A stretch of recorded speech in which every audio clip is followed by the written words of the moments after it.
Bueno, muy buenas tardes a todos. Mi nombre es Milena Liani. En nombre de la Dirección de Posgrado de la Facultad de Derecho, les doy la más cordial bienvenida a esta masterclass, a este conjunto de masterclass, ciclos de conferencias que hemos tenido y que el día de hoy vamos a abordar el tema Inteligencia Artificial, la realidad virtual y aumentada, NFTs, experiencias inmersivas y otras posibilidades para los derechos de autor, que será ofrecida por la profesora Adela Barreto. Esta actividad se ofrece en el marco del llamado a inscripciones para nuestros programas de posgrado y concretamente para nuestro programa de estudios avanzados en Derecho Tecnológico del posgrado de Derecho, el programa de estudios avanzados en Derecho Corporativo y muy próximamente el programa de Propiedad Intelectual y Nuevas Tecnologías, además de cumplir, por supuesto, con la misión universitaria de difundir temas relevantes y actuales de la ciencia jurídica. La ponencia estará a cargo de la profesora Adela Barreto y tendrá una duración estimada de 45 minutos y al concluir dispondremos de unos minutos para compartir comentarios y responder preguntas de la audiencia. La profesora Adela Barreto es abogada especialista en propiedad intelectual, egresó con honores en esta universidad en 1995. Realizó una maestría en Derecho, LLM, en la Universidad de Cambridge, en Inglaterra, y cursó estudios de propiedad intelectual en el Franklin Pierce Law Center de la Universidad de New Hampshire de Estados Unidos. Formó parte del equipo fundador de la Dirección Nacional de Derecho de Autor en Venezuela. Fue profesor de Derecho de Autor y Nuevas Tecnologías en la UCAP y de Arte y Derecho en la Universidad Central de Venezuela. Ha brindado asesoría legal en el sector de las artes, la ciencia y la tecnología por más de 25 años. Profesora Adela Barreto, es un honor tenerla en este espacio virtual de la Universidad Católica Andrés Bello, que es su casa. Bienvenida. Gracias, Milena. Muchas gracias. Bueno, estoy súper contenta de que estemos aquí conectados.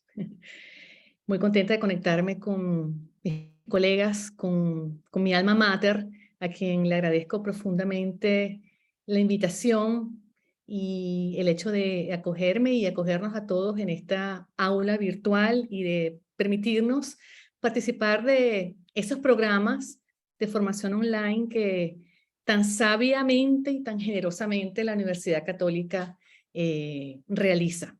Quiero agradecer, por supuesto, a la profesora Ninosca Rodríguez, directora de posgrado de la Facultad de Derecho, una de esas abogados con una sensibilidad especial por el arte, que ha contribuido además muchísimo a la difusión del derecho de protección del patrimonio cultural, justamente. Y muchas gracias a ti, Milena, la doctora Milena Liani, por coordinar este evento de una manera tan eficiente como todo lo que tú haces siempre, Milena, con mucha eficiencia. La propiedad intelectual es la rama más fascinante del derecho, porque, entre otras razones, porque tiene que ver justamente con la dimensión humana de la creatividad, de la innovación, de la inventiva. En particularmente el derecho de autor, que como ustedes saben es una de los tres grandes componentes de la propiedad intelectual, junto con el derecho de marcas y con el derecho de invenciones o derecho de patentes, pues trata su objeto, el objeto del derecho de autor es tutelar la creatividad humana entendida en su dimensión artística, esa capacidad que tenemos los seres humanos y que es lo que nos distingue además del resto de las especies que habitan este planeta, de crear arte, de hacer arte. Y este es un atractivo que además nos lleva a otro elemento también que hace que la propiedad intelectual y el derecho de autor sean tan fascinantes, que es la conexión con la tecnología, porque la tecnología justamente es lo que ayuda la actividad creativa del ser humano. Es producto, a su vez, de esa capacidad creativa, de esa capacidad innovativa, de esa capacidad inventiva, y es una herramienta. Y esa vinculación entre derecho de autor y tecnología es tan fuerte, es tan importante, que la misma existencia del derecho de autor ha sido determinada por la tecnología.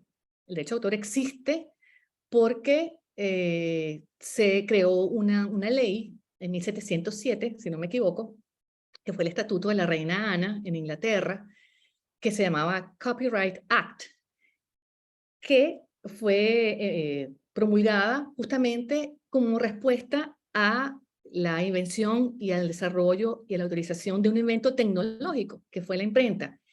Claro, la imprenta había sido inventada muchos años antes, pero, digamos, empezó a cobrar cada vez más auge y el hombre, digamos, la sociedad en ese instinto que tiene, en esa tendencia natural que tenemos los seres humanos y como sociedad de regularnos, de crear un orden en la autorización, por ejemplo, de los recursos intelectuales creados por nosotros mismos, pues surge esta ley que otorgaba privilegios a los editores para que pudieran publicar con exclusividad, que es la primera característica de los derechos de autor y los derechos de libros, los libros que estaban publicando por un tiempo determinado. Siempre el derecho de autor nació ya con una limitación temporal que una vez cumplido ese lapso, pues los derechos retornaban a los autores.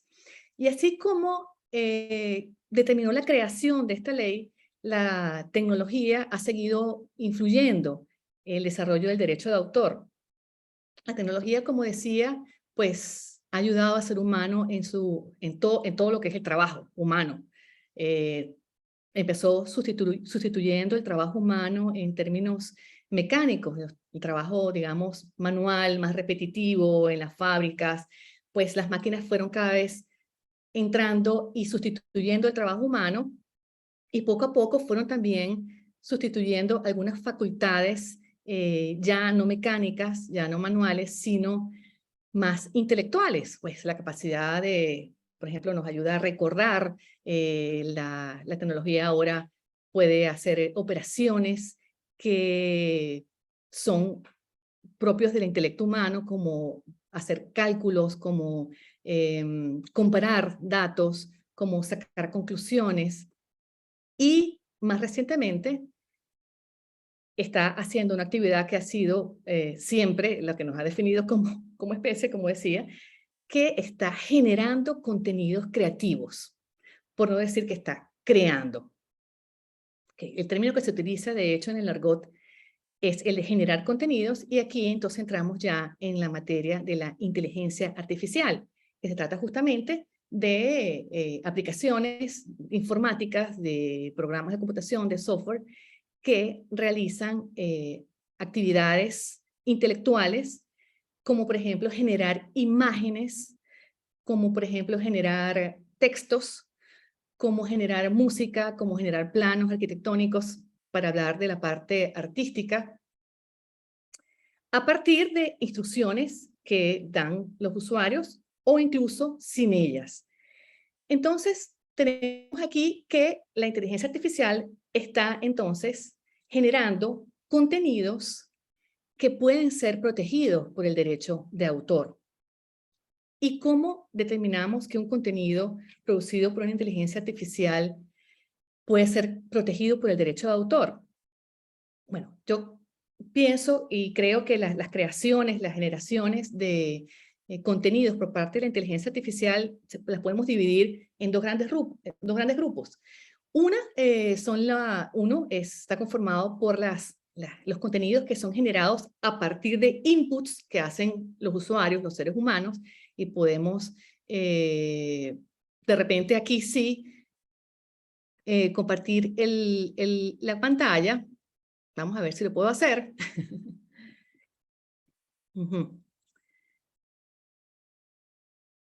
¿Solo yo puedo hacerlo? Ajá. Ok. ¿Tú me puedes ayudar aquí? Porque no sé. Un miembro, ok. Sí, profe. Trate de compartir pantalla y entonces yo le doy la autorización para que pueda compartir. Ok. Que el botón verde del medio de la fila de abajo. Ok, perfecto. Desktop. Chévere. No aparece nada. Si quiere me puede mandar la presentación o lo que quiera compartir. Okay. No es una presentación. Lo que podemos hacer es entrar en un link que lo puedo escribir por aquí, por el chat. Ok, yo ingreso al link y puedo compartir pantalla.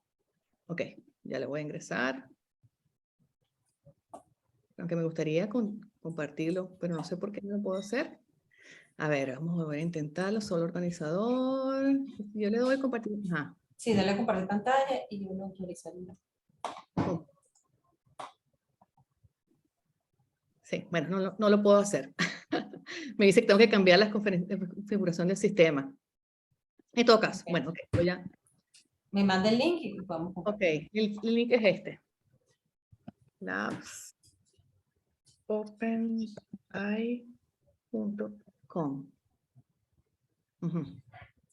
Por ahí lo mandé.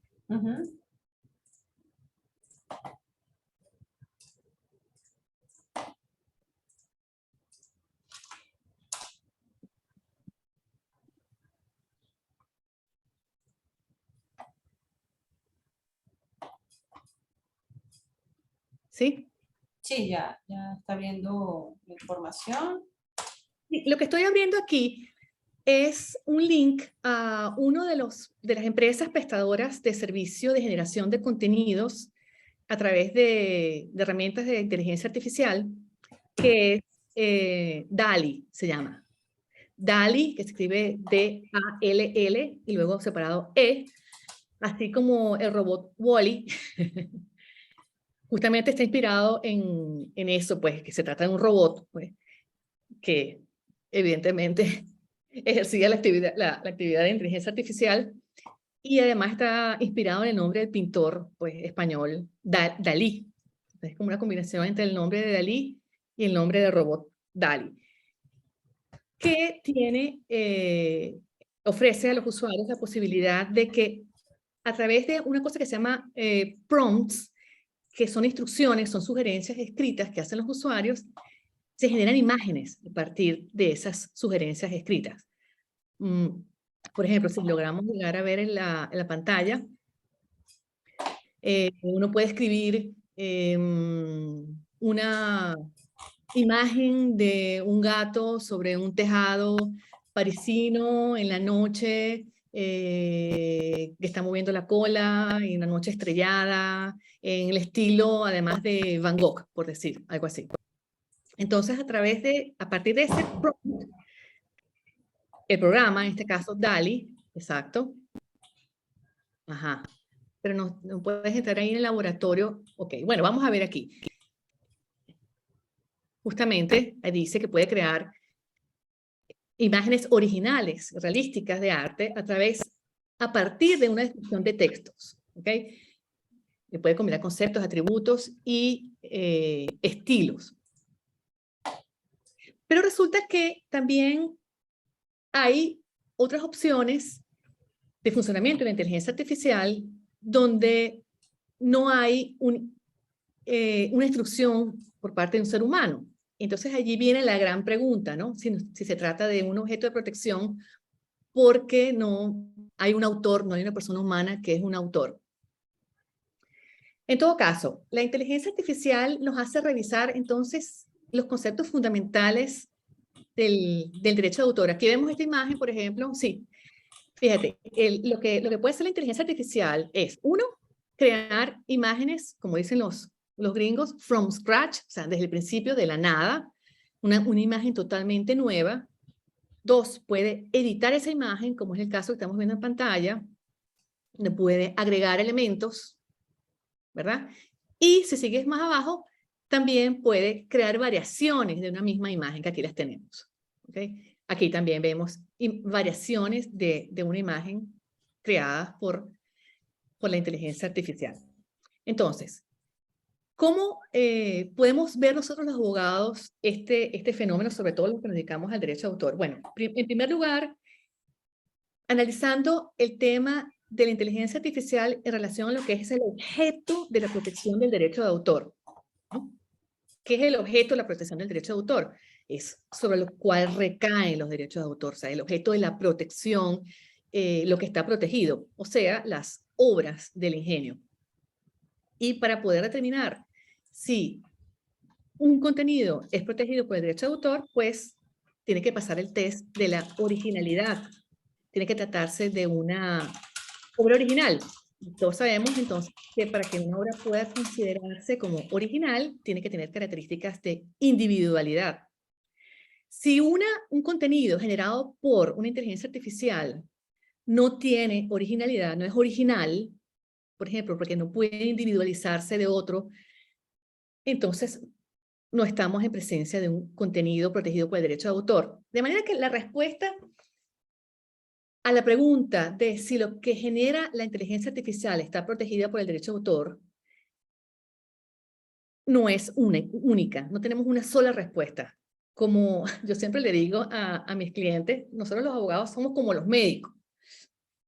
Para poder dar una opinión legal sobre algo, para poder decir, mira, esto sí puede ser protegido por el derecho de autor, tenemos que ver de qué se trata. Y cada resultado de la inteligencia artificial puede ser distinto a los demás, pero puede también ser igual a otros resultados.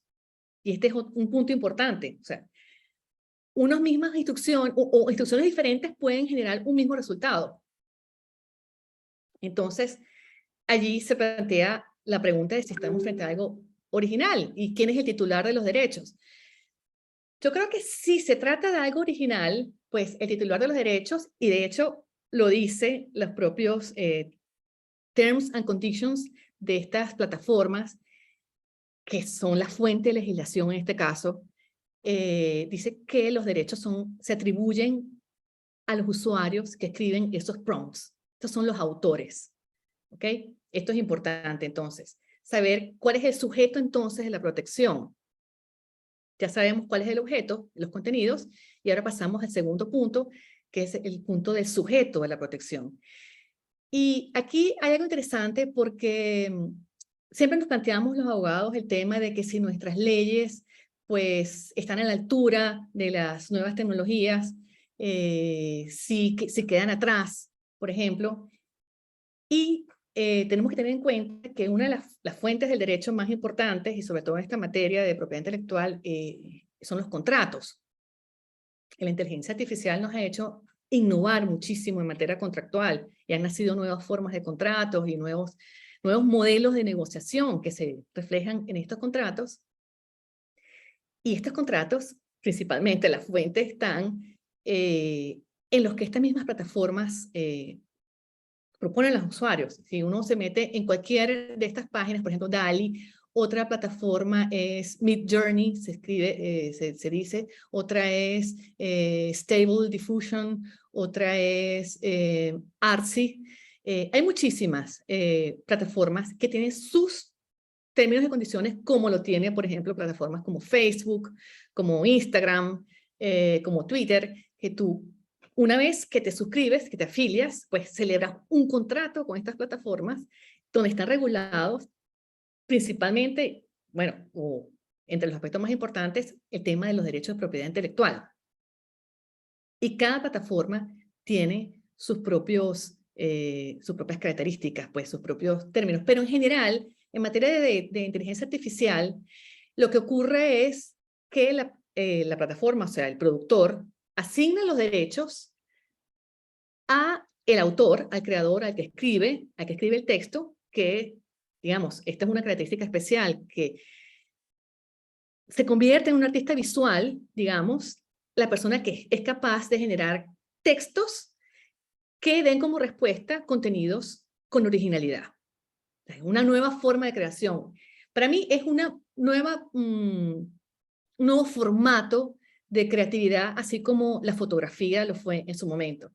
Cuando la fotografía se inventó, pues muchos, digamos, los apocalípticos, pues sostuvieron que era la muerte de la pintura, pues, porque ¿quién iba a pintar y seguir pintando paisajes si la fotografía podía reproducirlos a la perfección, ¿no?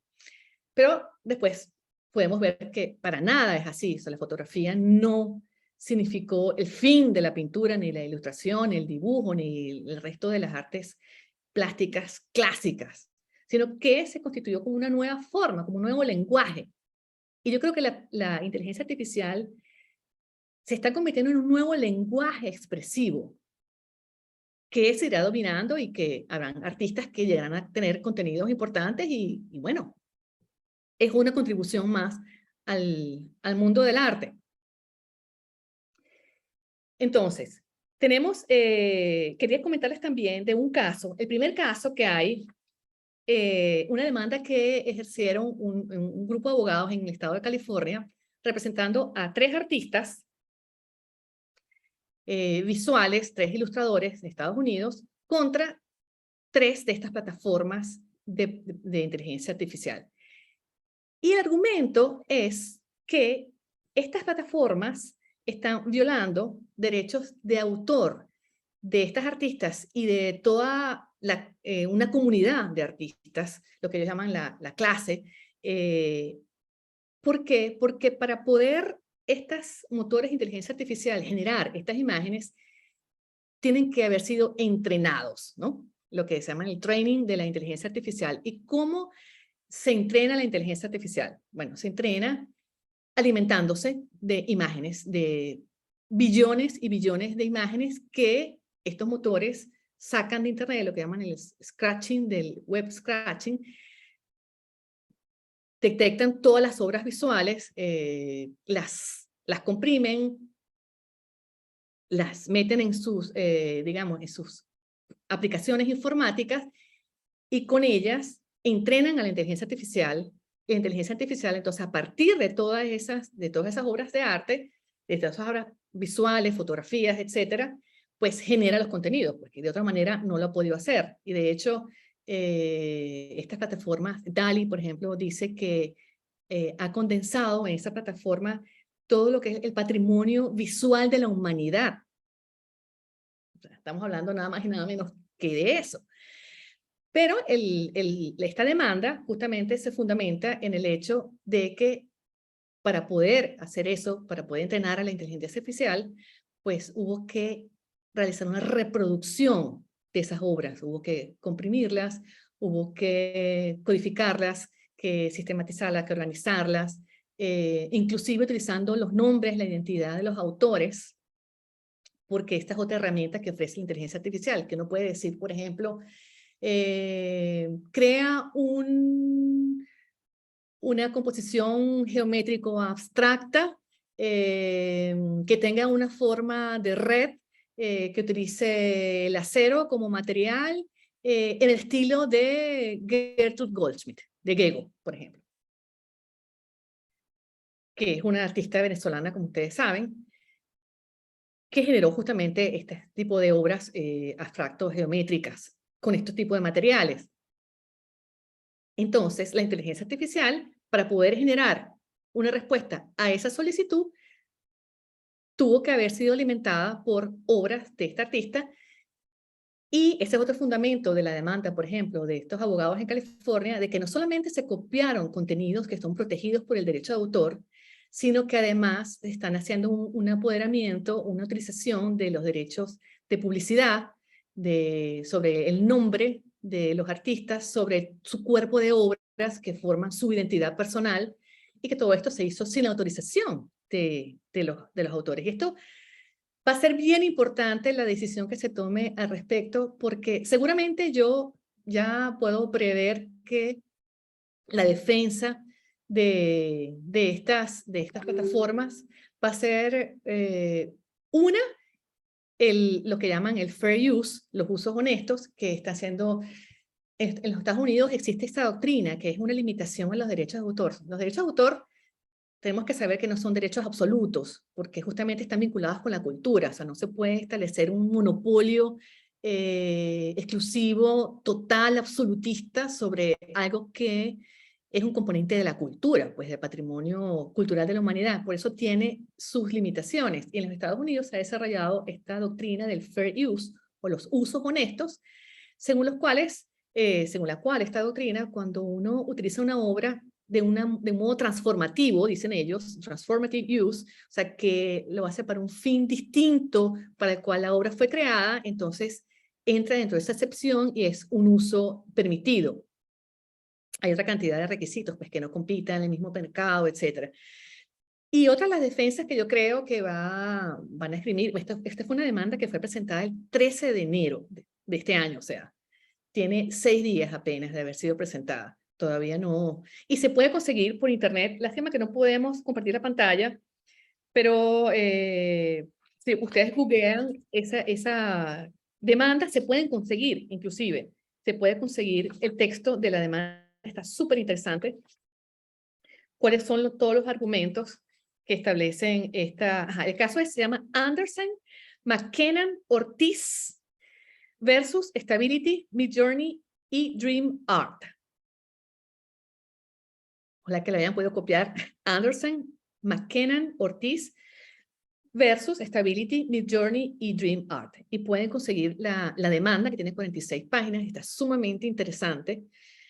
Y pueden además conseguir los exhibits, los attachments. En Estados Unidos, por ejemplo, para uno poder demandar, a diferencia de Venezuela, tienes que tener registrada la obra. Entonces, uno de los fundamentos de la demanda eran los registros de estas 3 artistas visuales de sus obras que fueron utilizadas por estas tres empresas de inteligencia artificial, Midjourney, Stability y Dream Art, para entrenar sus inteligencias artificiales.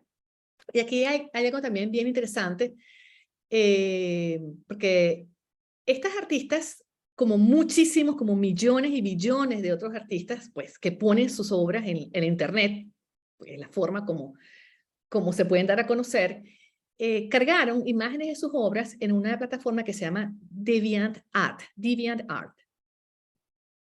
Y en los términos y condiciones de DeviantArt estaba que esta plataforma iba a respetar los derechos de publicidad, de privacidad de los usuarios y que no iban a compartir con terceros los contenidos subidos por estos usuarios. Y sin embargo, toda esta base de datos de DeviantArt es con la que se alimentan los motores de inteligencia artificial. O sea que alegan ahí además un incumplimiento de contrato, además de violación de derechos de autor, violación de derechos de publicidad, violación de los derechos sobre competencia, de la libre competencia, o sea, alegan ahí una competencia desleal, porque justamente argumentan estos artistas que cómo van a ellos poder competir con un motor de generación de imágenes que puede hacer cientos de miles de imágenes en el mismo estilo de las obras de estos artistas, pues con simplemente escribiendo unas sugerencias, unas órdenes que, bueno, cada quien, o sea, los curadores de arte, por ejemplo, que conocen también las obras de los artistas, pueden hacer una descripción muy específica. Yo también hice, lástima que no podemos compartir la imagen, pero no importa. Nos imaginamos todo que es mejor. La imaginación es más poderosa que cualquier otra cosa. Yo ayer me suscribí porque, bueno, uno tiene que suscribirse y bajar un software, además, ¿no? Para poder eso, y la verdad que debo decir que es divertido, porque uno ve que está generando imágenes, pero yo puse, bueno, un móvil que utilice unas nubes en colores rojo, azul y amarillo, que cuelguen de hilos metálicos, el estilo de Alexander Calder. Y me generó una imagen de un móvil que puede pasar perfectamente por un móvil de Alexander Calder. Entonces, allí el problema de derechos de autor, por supuesto, estas empresas están súper bien asesoradas y ya se cubren las espaldas en la cantidad de términos legales que yo invito a los abogados a que lo vean, porque es una escuela interesantísima del derecho. Para mí es la escuela del derecho contemporáneo. Los terms and conditions, and los policies y los service conditions y todos esos contratos que a uno le ponen, ¿está de acuerdo con eso para poder suscribirse al servicio? Uno dice sí y nunca los lee porque son súper largos y súper complejos.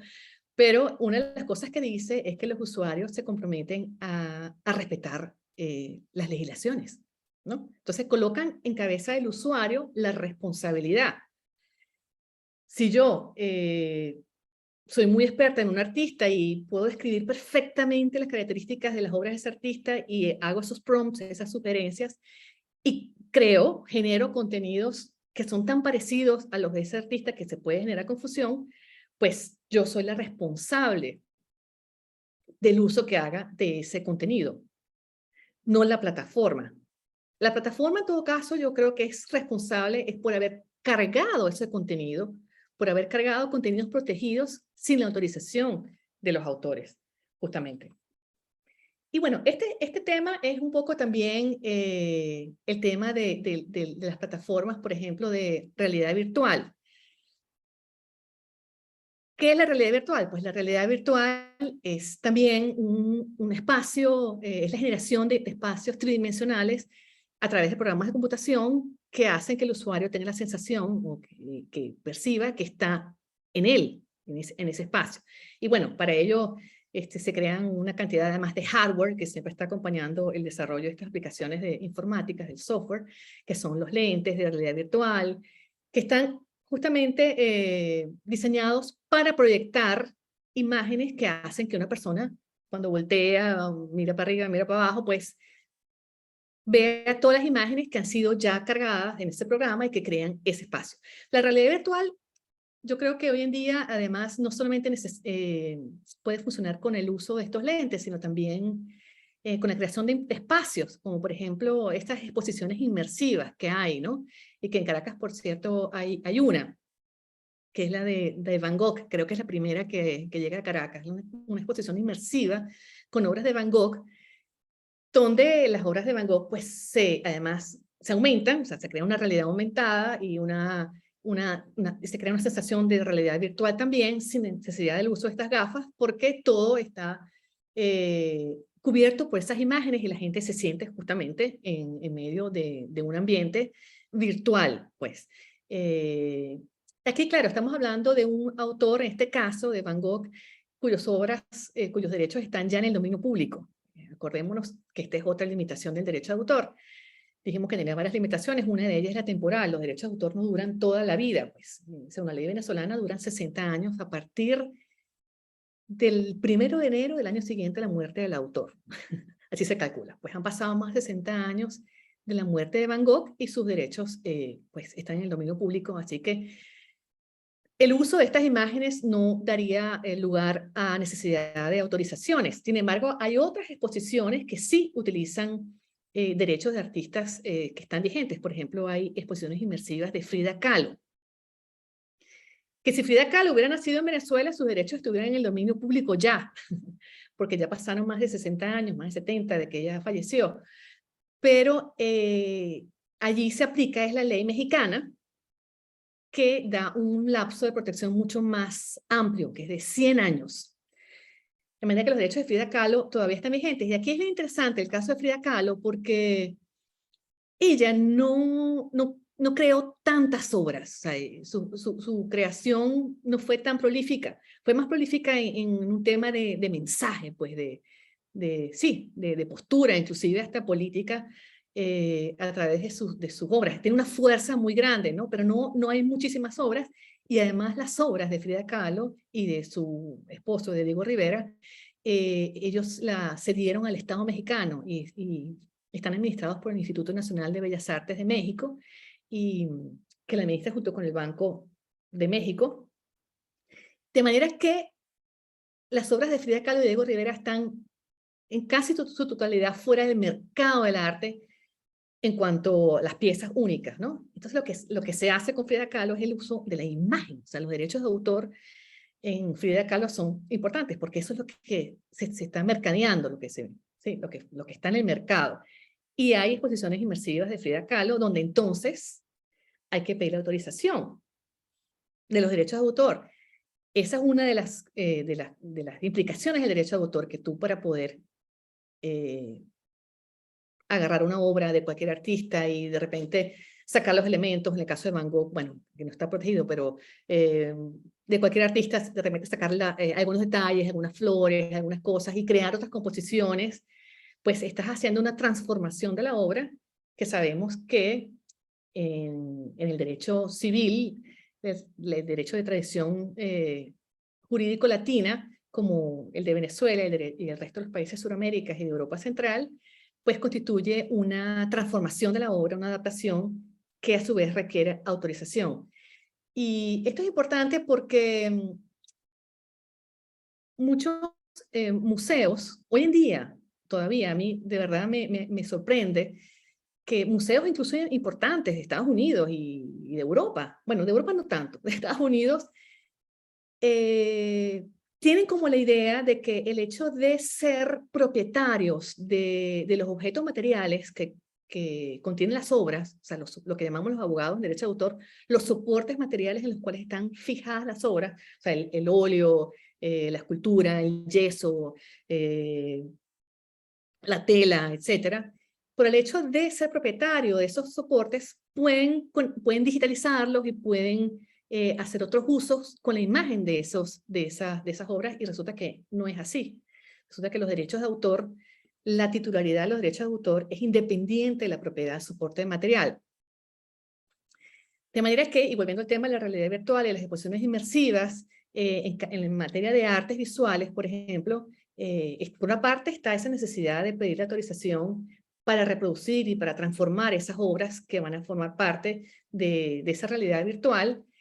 Y además, por otro lado, la realidad virtual, como la inteligencia artificial, supone la creación de nuevos géneros expresivos, porque hay unos nuevos tipos de artistas que han surgido gracias a este tipo de utilizaciones. Por ejemplo, los artistas 3D, que antes no existían, los diseñadores de esas exposiciones, que crean unas composiciones especiales y además proyectadas en unos espacios a través de programas de computación, etcétera. O sea, se generan nuevas creaciones y se generan, por lo tanto, nuevos derechos. Hay un caso también bien interesante que está ahorita en el juzgado octavo de Barcelona, si no me equivoco con el número, que fue la demanda que interpuso la VEGAP, que la VEGAP son las siglas de Visual Entidad de Gestión Colectiva de Artistas Plásticos de España, contra el negocio, la tienda de ropa que todos conocemos, Mango. Mango abrió una sucursal en la Quinta Avenida de Nueva York y como todos digamos, los grandes comercios están experimentando con el metaverso, que no es otra cosa pues que el mundo de la realidad virtual, y creando experiencias para los clientes, de entrar en tiendas virtuales, de poder ver los productos de Mango, las prendas de vestir en ambientes virtuales. Y el dueño de la empresa, o los dueños de la empresa, pues son propietarios de una serie de obras de artistas españoles como Joan Miró, como Miquel Barceló, como Antoni Tapíes, y por ser propietarios de estas obras, ellos se consideraron en el derecho de crear unos NFTs de estas obras y ponerlos en ese metaverso, en ese mundo de realidad virtual que crearon para sus clientes. Y vino VEGAP y dijo, momento, es cierto que tú eres el propietario de esos cuadros, pero eso no te da derechos de autor sobre las obras contenidas en esos cuadros. Y para poder crear esos NFTs y para poder proyectar las imágenes de esas obras en tus espacios de realidad virtual, tenías que pedir permiso a los autores y en este caso a la entidad de gestión colectiva que los representa, que es la VEGAP. Bueno, no sé cómo voy con el tiempo. Creo que me pasé. Si hay alguna pregunta, podemos de repente como continuar con una cosa un poco más interactiva. Sí, profe, fíjese, aquí tenemos sí, aquí hay una pregunta y un comentario, ¿no?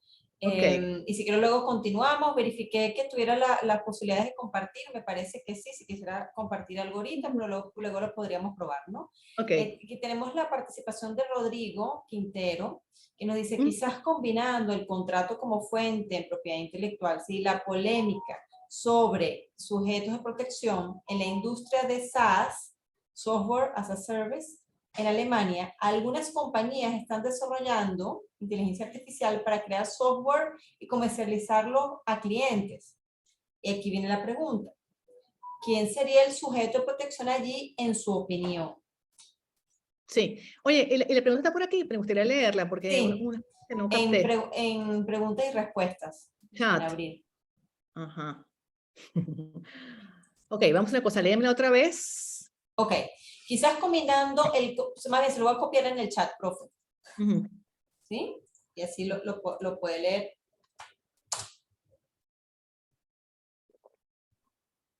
Ok. Quizás combinando el contrato como fuente en Intellectual Property y la polémica sobre sujetos de protección en la industria de SaaS, Software as a Service, en Alemania, algunas compañías están desarrollando Artificial Intelligence para crear software y comercializarlos a clientes. ¿Quién sería el sujeto de protección allí, en su opinión? Bueno, fíjate, esta es una pregunta bien interesante porque estas empresas productoras de software que generan inteligencia artificial, en muy buena parte están poniendo su software en lo que llaman el open source, que son de código abierto, ¿ok? Ellos establecen licencias de utilización libres a favor de los usuarios que quieran utilizarlas. Entonces, de hecho, hay toda una combinación, o sea, cada una de estas herramientas, no sé, DALL-E, Midjourney, Artsy, todas estas plataformas de inteligencia artificial en el campo de generación de imágenes a partir de textos, es una combinación de mucho software, como es en casi todos los casos, pues. Si hay una licencia para utilizar esos software de manera gratuita, pues se puede utilizar perfectamente. Si hay unos desarrollos, digamos, a partir de estos software que ya se separan, que ya significa una contribución adicional, bueno, en algunos terms and conditions dicen que esos desarrollos son propiedad de la empresa que crea el software, ¿ok? Porque esta es una cosa muy importante, ¿no? No sé, voy aquí a aclarar un concepto muy básico en materia de derecho de autor, que es cuáles son los tipos de negociación de los derechos, ¿no? ¿Cómo se negocian los derechos? Hay dos formas, dos grandes formas que se aplican tanto en el derecho de tradición jurídica latina como el nuestro, como en los derechos de tradición anglosajona, del Commonwealth. Las formas como se negocian los derechos, como se transmiten, son dos. Una, a través de cesiones de derechos o transmisión de derechos, que en inglés lo llaman assignment, cuando se asigna un derecho, cuando se transfiere un derecho, cuando se cede un derecho, quiere decir que el derecho no es de la persona que lo tenía, sino que lo cede, es como cuando uno vende una casa, digamos, vamos a hacer una analogía jurídica, aunque no se habla de venta en materia de derecho de autor, se habla de cesión, ¿ok? Y esto es muy importante. Y la otra forma es la licencia, el licensing, que es una autorización, que es un permiso, y que yo también hago la analogía con el contrato de alquiler, porque es como fácil de entenderlo. Yo cedo un derecho de uso, doy el permiso a que unas personas utilicen un bien inmueble que es de mi propiedad, pero yo conservo la propiedad. Eso lo mismo pasa con el derecho de autor. Y casi todos estos tipos de contenidos, incluyendo software, pues la titularidad se la guarda el productor, ¿ok? Pero concede una licencia de uso a terceras personas. Entonces, ¿quién es el sujeto de protección? Bueno, el sujeto de protección es el titular del derecho, pero los licenciatarios también. Si una persona, si otra empresa utiliza de repente los desarrollos que ha hecho un licenciatario, pues el licenciatario puede ejercer los mecanismos para reivindicar sus derechos sobre esos desarrollos. No sé si respondí la pregunta. Espero que sí. Tenemos otra pregunta, profe, que se la estoy colocando en el chat, ¿sí? Ajá. Ajá. Que es, ¿qué opinión le merecen las demandas iniciadas en contra de Stable Diffusion? ¿Sí? Ahí lo Sí, tiene, Midjourney, Giliar. Ajá. por parte de 3 artistas en Estados Unidos, la demanda que formula Getty Images contra Stable Diffusion por violación de derechos de autor, ya que los artistas afirman que bueno, yo lo comenté, no sé si lo comenté justamente, en esa demanda hay cosas con las cuales estoy plenamente de acuerdo y cosas con las cuales no estoy tan de acuerdo.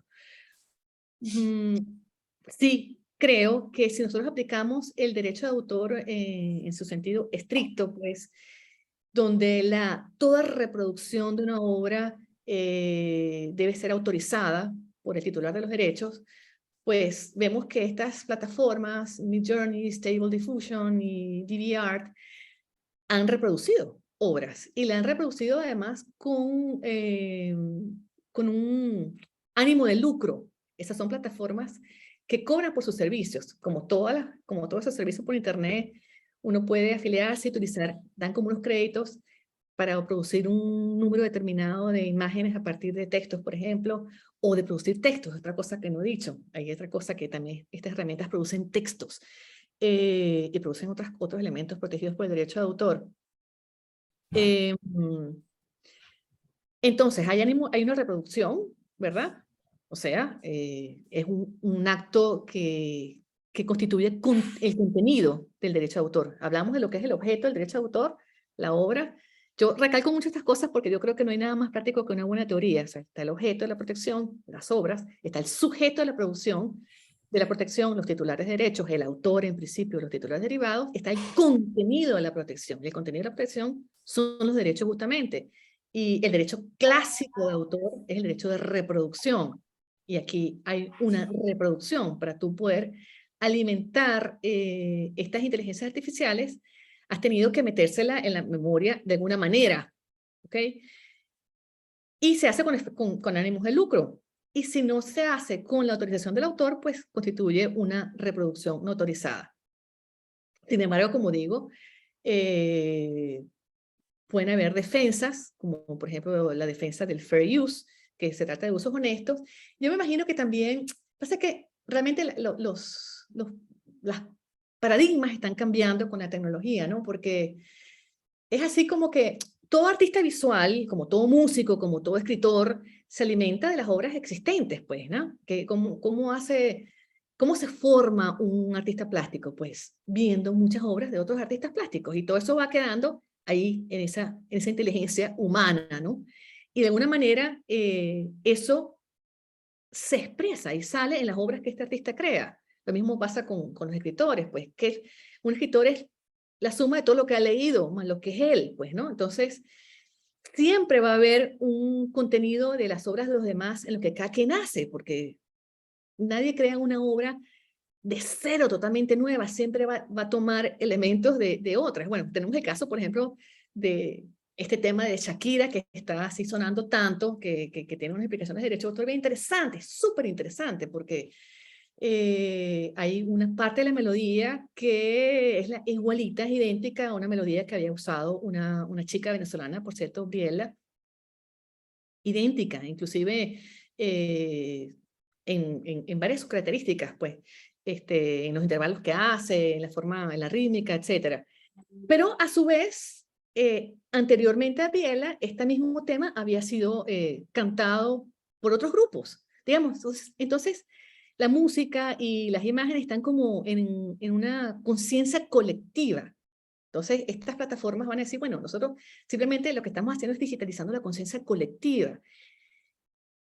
Pero claro, todo es relativo. Tú también puedes decir, bueno, ¿cómo se formó un artista plástico viendo obras? Bueno, pagó su entrada al museo y vio obras y compró libros de arte, y los editores de esas obras, de esos libros de arte, pagaron para poder reproducir esas obras de arte en esos libros, ¿verdad?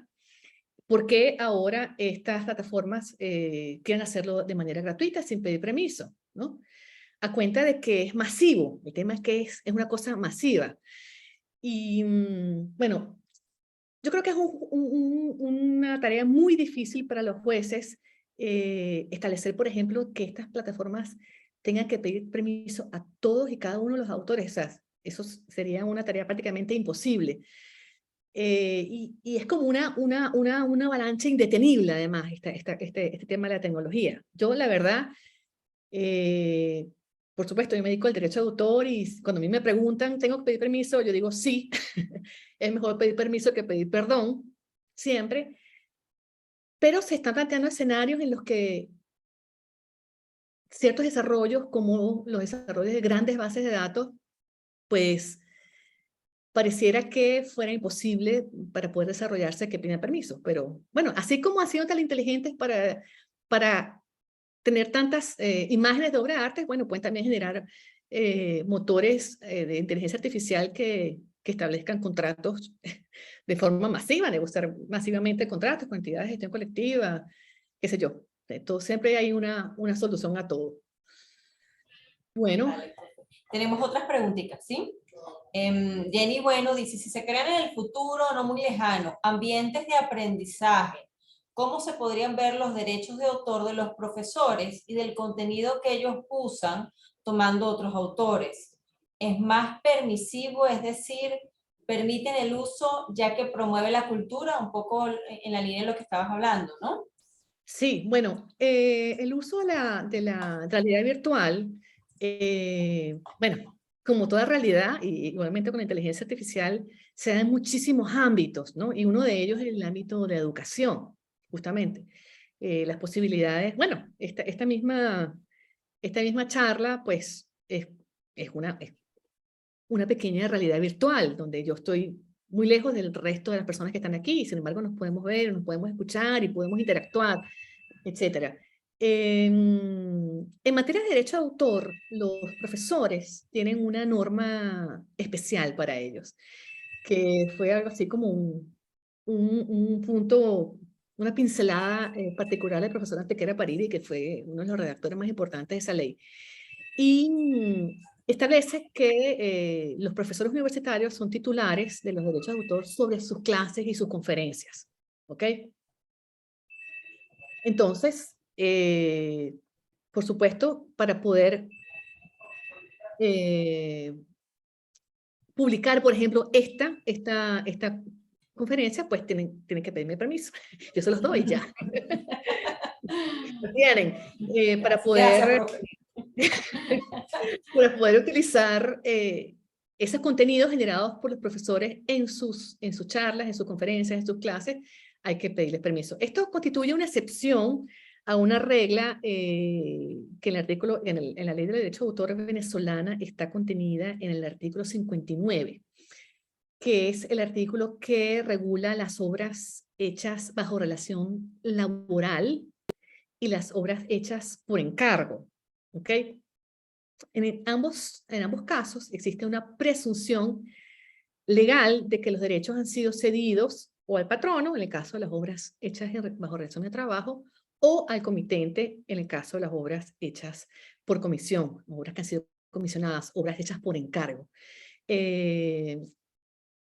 Después hay otras regulaciones en el reglamento de la ley sobre el derecho de autor que nos hacen deducir que para que en las obras hechas por encargo haya realmente la cesión, tiene que haber un contrato por escrito.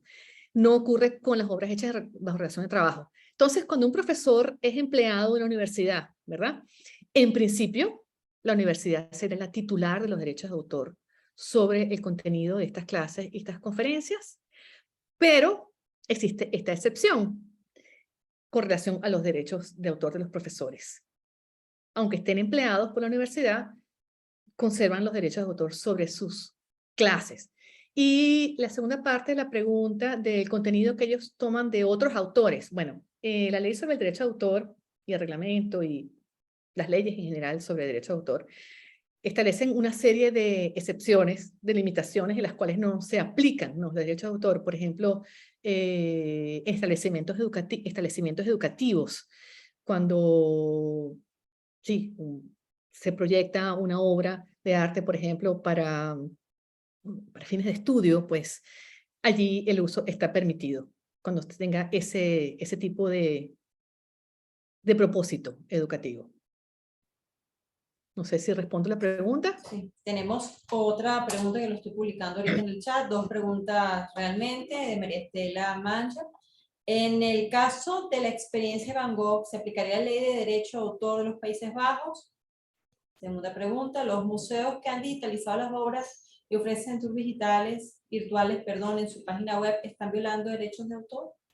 Sí, interesante, sobre todo la segunda parte de la pregunta. Pues la primera, sería interesante si los derechos de Van Gogh estuvieran disponibles, pero los derechos de Van Gogh pasaron al dominio público. Entonces, bueno, sí, sí se aplicaría en todo caso, habría que ver de acuerdo a la ley de los Países Bajos cuándo pasaron al dominio público, pero con toda seguridad pasaron porque han pasado, bueno, no sé exactamente cuántos años han pasado la muerte de Van Gogh, quizás alguien más experto que yo en eso me lo puede responder, pero seguramente son más de 100. ¿Es aquí que suena el teléfono? Sí. Ok. Esa es la primera parte. Sí, un criterio es el criterio de la nacionalidad del autor para establecer cuál es la ley aplicable, pero hay otros criterios más. La segunda pregunta es importante. ¿Los museos que han digitalizado las obras y ofrecen tours virtuales en su página web están violando derechos de autor? Habría que ver si lo que han digitalizado y lo que muestran en esos tours virtuales son obras que están en el dominio público o si son obras cuyos derechos están vigentes. Si son obras cuyos derechos están vigentes, para hacer eso los museos tienen que pedir autorización. Y a mí me ha tocado últimamente, y ha sido súper interesante esa experiencia, de ver contratos que les mandan a clientes míos, que son artistas, que tienen obras en museos, y los museos le dicen, por favor, denme esta autorización para poder digitalizar sus obras y poderlas incluir en tours virtuales. Y un caso que se está dando muchísimo, y es un caso también importante, bueno, no es un caso, es la realidad, esta realidad que está ofreciendo Google Arts and Culture. Google, pues este gigante, tiene una parte de su empresa dedicada a las artes y a la cultura, y se ha dedicado a través de una cosa que llaman ellos el Google Art Camera, de digitalizar las obras de un montón de museos, un montón de museos. Aquí en Italia, por ejemplo, han digitalizado museos en Milán completicos, no completicos, por lo menos las obras sobre las cuales los museos tienen la posibilidad de la capacidad legal, o sea, la autorización, bien porque haya sido concedida por los autores o porque las obras estén en el dominio público. Y tú entras en Google Arts and Culture y puedes visitar, yo quiero visitar la Galería degli Uffizi en Firenze, y entras en ese tour de realidad virtual, donde con el cursor pues puedes cruzar a la derecha, a la izquierda y acercarte a las obras, y además estas cámaras de Google tienen una capacidad de altísima definición, sacan así como que, no sé, millones de fotos de cada uno de los centímetros de los cuadros. Entonces ofrece la posibilidad de cuando tú ves esas obras, por ejemplo, en esta plataforma de Google Arts and Culture, o hay otra que se llama Bloomberg Art Connects, tú puedes hacer un zoom y ver cosas que casi que si tú vas a ver la obra en persona, no te das cuenta, pues. O sea, me ha pasado con telas, con obras que sí, que son tejidas, por ejemplo, y ves así los detalles del hilito que se salió, el hilito micro que es de otro color, que quizás estás ahí con tus ojos y con los lentes y no logras distinguir. Pero en todo caso, estas plataformas están exigiendo a los museos, o sea, los contratos que celebra Google Arts and Culture o Bloomberg Art Connect con los museos, es que los museos se comprometen a que están dando un contenido limpio, clean, o sea, que ellos tienen derecho a hacer lo que están haciendo, tienen derecho a permitir que la cámara de Google venga y digitalice y además cuelgue estas imágenes en Internet. Gracias, profe. Tenemos otra pregunta. Dado que las imágenes generadas por inteligencia artificial son productos del aprendizaje de la herramienta sobre imágenes existentes, ¿podríamos pensar en una imagen generada por inteligencia artificial cuyos derechos sean propiedad de la herramienta? Y en este caso, ¿quién sería el dueño de la imagen? ¿El dueño de la herramienta o el usuario que la generó? Dado que las imágenes generadas por IA son productos del aprendizaje de las herramientas sobre imágenes existentes, podríamos pensar en una imagen generada por IA cuyos derechos sean propiedad de la herramienta. En este caso, ¿quién sería el dueño de la imagen, el dueño de la herramienta o el usuario que la generó? Bueno, aquí la respuesta, como se le doy a los clientes, depende de cada caso. Habría que ver si se trata de algo que es protegible, ¿no? Algo que sea susceptible de ser considerado como objeto de la protección por el derecho de autor, primero que nada. Si es algo original, los derechos de autor son del usuario, del user, el que escribió el prompt, el que escribió la secuencia de instrucciones. Son del usuario, la plataforma, depende de los contratos de las plataformas, pero los que yo he leído hasta ahora, no me los he leído todos, pues son larguísimos y son complejísimos, pero los que me he leído hasta ahora, ellos asignan la propiedad intelectual al usuario, pero el usuario le concede una licencia a la plataforma, una licencia permanente, irrevocable, no exclusiva, o sea que se puede establecer una licencia también a una tercera parte. Pero si se trata de un contenido generado que no es original, por ejemplo, porque constituye un plagio de una obra de un tercero, pues allí no hay titular de derecho de autor, o sea, no hay un objeto que sea protegible, pues el titular sería en todo caso la obra que fue plagiada, que es uno de los riesgos de la inteligencia artificial, porque ya que la inteligencia artificial se alimenta de otras obras, pues es muy probable que el resultado sea una cosa muy parecida a la obra de la cual se alimentó. Ahí en esa demanda de Stable Diffusion y Midjourney y toda esta gente en California, hay unos gráficos bien interesantes de cómo la ingeniería de digitalización de estas imágenes por estas herramientas, que es una reverse engineering, que van como descomponiendo la obra para luego volver a componer. En todo caso, hay una imagen allí que son dos fotos de dos, una foto así casi que tipo carne de dos mujeres, que tienen ese proceso de ingeniería a la inversa y solapan ambas imágenes y dan como resultado la imagen de otra persona totalmente diferente. Allí, bueno, habría que ver si los derechos de autor de imagen de las personas que fueron ahí utilizadas, pues tienen derecho a reclamar, pues el hecho de haber utilizado su imagen para alimentar la inteligencia artificial, bueno, sí podría ser, pero el resultado como tal, si no genera confusión, pues yo creo que puede tratarse de una obra original perfectamente. Ok, la siguiente pregunta de Esther Crespín. Hola, Esther. Los tours virtuales de los museos no están dentro de la área educativa. Pues las limitaciones que establecen las leyes sobre derecho de autor son muy precisas, ¿ok? Y como toda limitación es de lo que llamamos los abogados de interpretación restrictiva. O sea, tú no puedes hacer una interpretación amplia de las limitaciones al derecho de autor.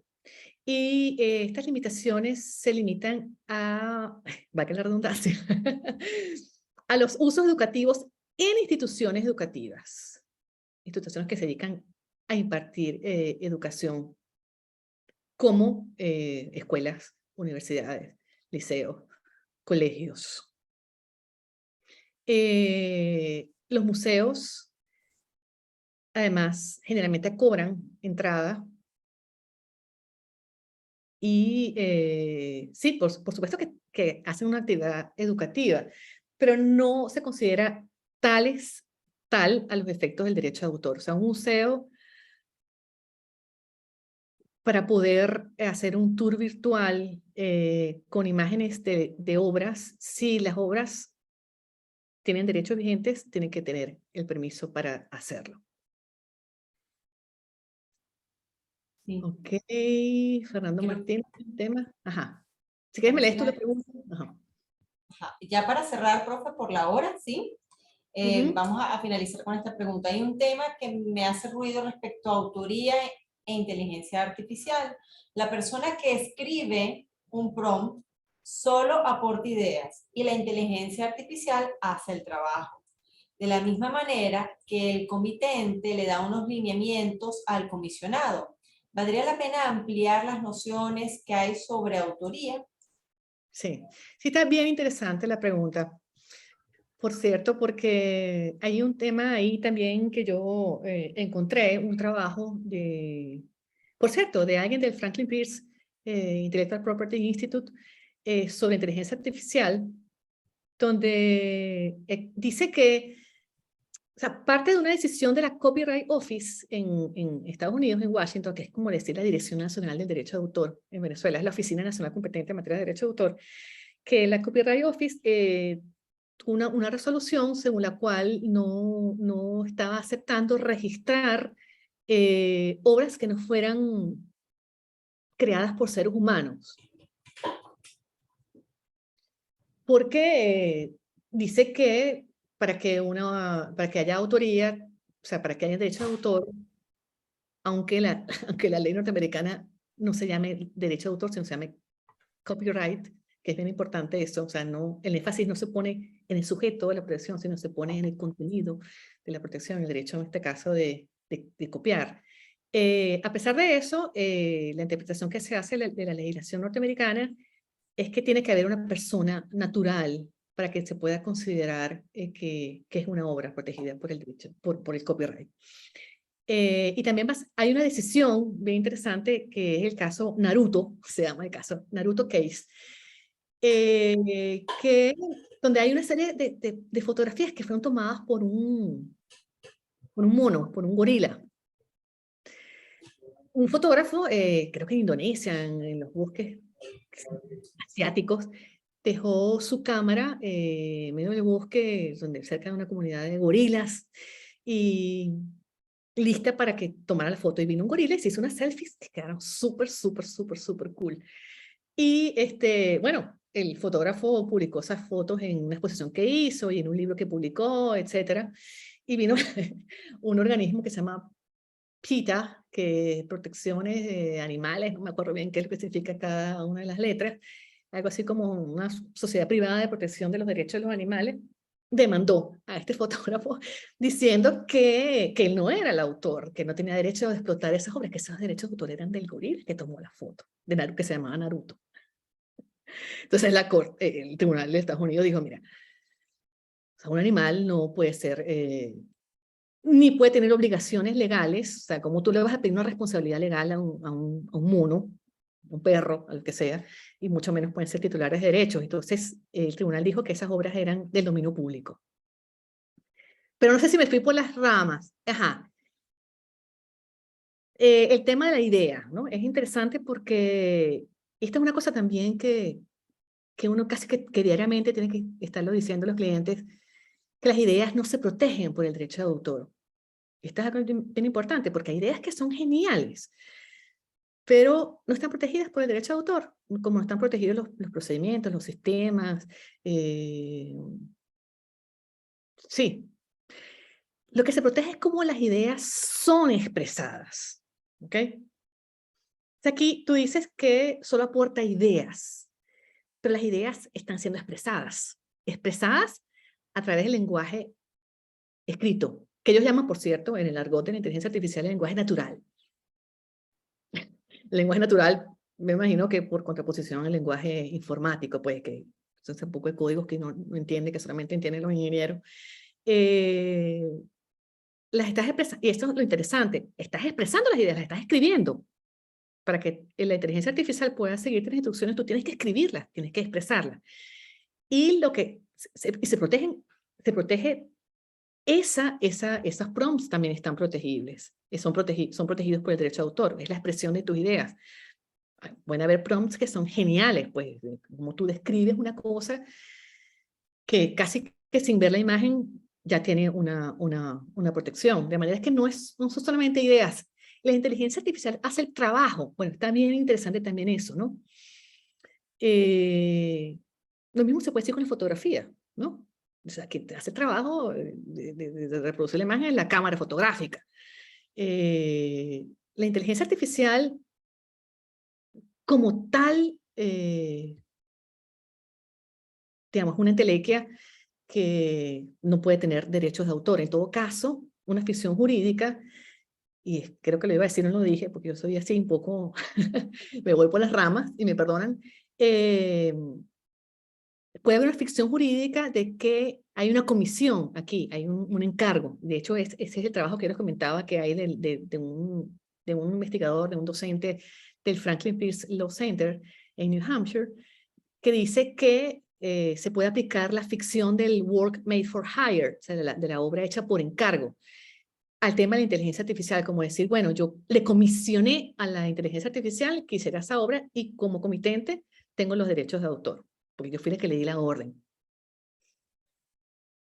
No sé si responde la pregunta. Sobre el tema de la comisión de obras, hay muchísimos casos. También hay un caso, por ejemplo, Johansen se llama el fotógrafo, que hizo la portada de una revista y el director de la revista le dio o sea, el que le comisionó el diseño de la portada de la revista, le dio una serie de instrucciones que fueran imágenes de personas rasta, con vestidos así, asados, y usar tales colores, le dio una cantidad de dirección dirección de arte que se llama. Y luego el director de la revista decía que él era coautor de esa imagen. Y el tribunal dijo que no, que el autor era la persona que ejecutó esas órdenes en todo caso, porque eran ideas, ¿no? Pero la persona que manifestó, que expresó esas ideas en un diseño concreto, es el titular de los derechos de autor. No sé si respondí la pregunta. Profesora, Sí, yo creo que este tema ha generado, ¿no?, muchísimo interés, muchísimo interés. Por allí hay una pregunta adicional, que ya sí, para finalizar, ¿considera que es necesaria la existencia de jueces y tribunales especializados que deban conocer las disputas en materia de derechos intelectuales tecnológicos? sería ideal, sería súper ideal. En Francia, por ejemplo, en París, hay la corte que, dentro de los tribunales civiles, que se encargan de temas de propiedad intelectual. O sea, en Francia es un país con una tradición de la propiedad intelectual súper fuerte y hay tribunales especializados, así como hay tribunales especializados en menores, en derecho del trabajo, pues el derecho de autor, sí, amerita. Hay muchos centros de arbitraje. De hecho, la Organización Mundial de la Propiedad Intelectual, la OMPI, tiene un centro de arbitraje para temas de propiedad intelectual. Y sí, en muchos países, en las cámaras de arbitraje, hay también grupos de árbitros que son especialistas en derecho de autor. Y el arbitraje es unos recursos de solución de controversias muy utilizados, inclusive en estos terms and conditions que le digo, policies y todo ese tipo de cosas, documentos legales que acompañan estas plataformas de inteligencia artificial y de todas estas plataformas tecnológicas que son los grandes poderes de la humanidad, tienen sus propias leyes, que son esos terms and conditions, y tienen sus propios órganos judiciales también, porque ellos también toman decisiones. Bueno, me fui por las ramas nuevamente. Por una parte dicen que las disputas que deben ser sometidas a arbitraje, pero por otras partes ellos también tienen posibilidad de tomar decisiones, así como hacen los jueces, pues de aplicar sanciones, de decidir cuando hay una infracción y aplicar la sanción. O sea, son más poderosos que los estados mismos, pues, ¿no? Promulgan leyes, castigan y aplican sanciones, y las sanciones son terribles, como por ejemplo expulsar a alguien de una plataforma. Imagínense que alguien sea expulsado de Facebook, o de WhatsApp, o de Instagram, o de Twitter, o etcétera. Además de, por supuesto, descolgar las imágenes que infrinjan derechos de propiedad intelectual. Bueno, profesora, como vemos, es un tema bien interesante. Nosotros desde la Universidad Católica Andrés Bello y concretamente desde posgrado de Derecho quisiéramos, pues, desarrollar esta línea de investigación. Por eso se está diseñando y prontamente saldremos públicamente con un programa de propiedad intelectual y nuevas tecnologías, ¿sí?, con profesores nacionales e internacionales. Quienes no saben, profesora Adela, si bien venezolana, está radicada actualmente en Italia. Muchos venezolanos de altísima calidad académica se encuentran en el mundo. Y bueno, la idea es aprovechar además nuestros compatriotas que se encuentran viviendo experiencias internacionales, viviendo otras experiencias que pueden enriquecer nuestra vida nacional, cultural, ¿sí?, y académica. Traer todos esos conocimientos, toda esa aventura, ¿no?, que los venezolanos, que por buenas razones o por malas razones, por las que sean, no hemos visto obligados a incursionar. Sin embargo, sí tenemos muchísimo que aprovechar de eso. Podemos sacar algo positivo de esta experiencia, extraer todos esos conocimientos y ese talento de vuelta a nuestra casa, aprovechando las plataformas virtuales, digitales, y la inteligencia artificial no tanto, pero sí los medios tecnológicos, las nuevas tecnologías. Bueno, muchísimas gracias a la profesora Adela. Milena, una cosita. Sí. Veo que aquí Walter Guns tiene la mano alzada. Sí, No pero sé. sí, en estas plataformas especiales, esto no es una aula normal en la que yo estoy acostumbrada, esto es una aula virtual que nos facilita el Centro de Estudios en Línea y en particular la interacción que digamos, es a través De chat. del chat, sí, del chat de Ah, preguntas y respuestas. Aquí no tengo posibilidades ay, ¿sí? Walter, sorry. Pero, ajá, hay un nuevo mensaje. Bueno, no, bueno, ese tema está claro. Ujú. Gracias. Muchísimas gracias. Bueno, la idea es repetir, esto es una serie de conferencias que se están dictando en esta área. La semana que viene tenemos otra con el profesor Ortín, ¿sí? Los invitamos a que se conecten también el día jueves. Y bueno, seguiremos nosotros durante todo este semestre impulsando estas charlas, estos webinars, para, bueno, concretar entonces nuestro programa de estudios en esta área. Bueno, profe, entonces en nombre de la universidad, no sé si usted quiere despedirse de la audiencia ya para dar el saludo final. Sí, bueno, yo les voy a decir que, les voy a confesar que estoy súper feliz. Todo lo que significa conectarme con Venezuela, para mí me crea una gran felicidad y agradezco muchísimo la oportunidad y estoy súper a la orden. Si por ahí me gustaría entrevistar a la doctora, claro que sí. Cuando quieran, mi página web es adelabarreto.com. Es muy fácil. Por ahí me pueden contactar, allí va a estar, ahí está mi correo electrónico. Hay mucha información sobre derecho de autor. Y bueno, nada, yo creo que la propiedad intelectual y los bienes protegidos por la propiedad intelectual pueden ser un capital bien importante para el país, o sea, la capacidad que tiene el país de generar contenidos protegidos por la propiedad intelectual y de crear oportunidades y capitalizar ese patrimonio intelectual, creativo, artístico que, que tienen los venezolanos, pues es un buen punto y creo que en la medida que podamos ayudar en eso, pues se hace de mil amores. Gracias, profesora. Creo que debemos construir esa área casi desde sus cimientos aquí en Venezuela.